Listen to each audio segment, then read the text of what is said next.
Welcome to the 5-Minute Sales Training video series. My name is Greg Volm. You can find my bio on LinkedIn or you can read it below. And today I wanted to talk a little bit about the remote presentation and how to nail that remote sales meeting. I've had the opportunity to build high-performing sales teams at many growth companies, and this is just a collection of content that I've used, I've coached on, or that I've seen to help you with that remote meeting. Much of it's very practical and common sense, and I think very easy to incorporate in your day-to-day life. So I really hope you find it helpful and do so.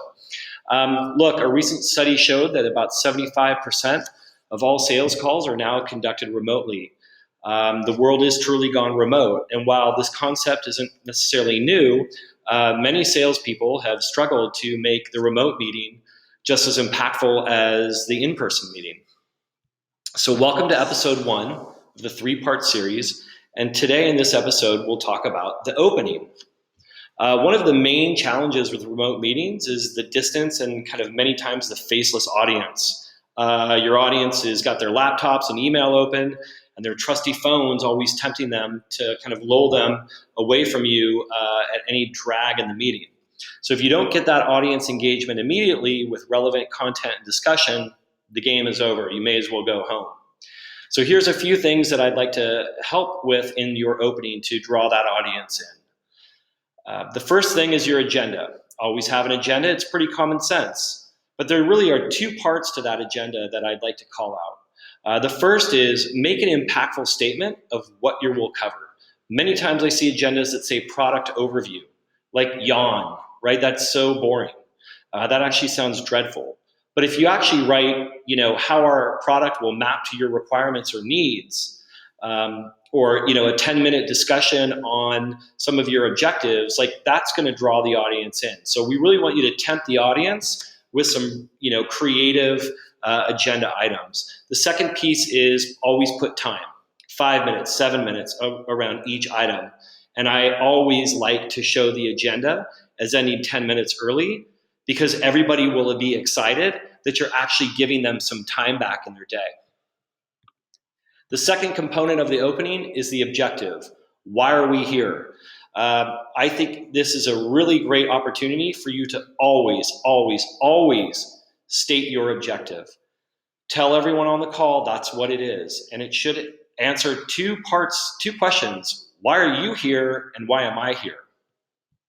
And the third component, the most important component, is the ideal outcome, right? What do we want to accomplish?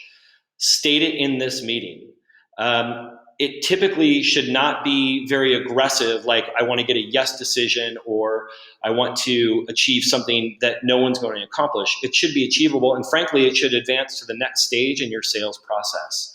And then ask for everybody's permission to say, hey, is this work for you? Is this what we're here to accomplish? And a quick pro tip on that is if you can actually have your champion give the agenda, the objective, and the ideal outcome, the AOI, if you will, and they present it, then this will demonstrate even more credibility for you. Let's talk about introductions. Make it personal. This is always a really awkward part of the meeting. And what I've seen is typically people just ask you to repeat your title. Look everyone up on LinkedIn before, get their title, and then why don't you ask them 3 questions? What's your involvement in this project? How much do you know about us? And why are you here? And even more of a pro tip is if you can find a sincere connection, call that out, but make sure that it's real and make sure that it's sincere. If you try to extend some sort of LinkedIn connection or something that's vague, you will immediately discredit yourself. This is where most every salesperson makes a massive mistake. They go right into their presentation or their demo or their solution. What I would encourage you to do is start with what we've heard. This is where you can really demonstrate your credibility. Highlight what you know about their business or conversations that you've had or research you've done, but show them this is what I know. This is what I know about your business. And then ask these questions. Did I summarize this correctly? Is there anything that I missed, right? That will start a dialogue for you. And a pro tip here is actually flag hot buttons, which are things that you're going to cover. So if you put a statement down of what you've heard, and that's a hot button or something that your product solves, Cool, call that out. So as a recap, we talked about the AOI, the agenda, the objective, and the ideal outcome. Gain agreement and buy-in, and not only what are you going to do, but what you want to accomplish. Personal introductions, right? Ask good questions of your audience, tell a good story about yourself, get them talking beyond just what their title is. Demonstrate the knowledge of their business and the relationship up to date with everyone. Make sure that you understand what everyone wants to achieve, and you should be all set. Remember, the remote meeting can be just as powerful as an in-person meeting. You just have to keep drawing your audience in with thoughtful conversations and content. Create a really good opening, demonstrate your credibility as to why people should be listening to you, and you'll be off to a great start. In our next episode, I'll talk about the body of the presentation, and then episode 3 will cover the actual close. Hope this was helpful. Would love to get feedback. Feel free to message me on LinkedIn, and have a great day. Thank you.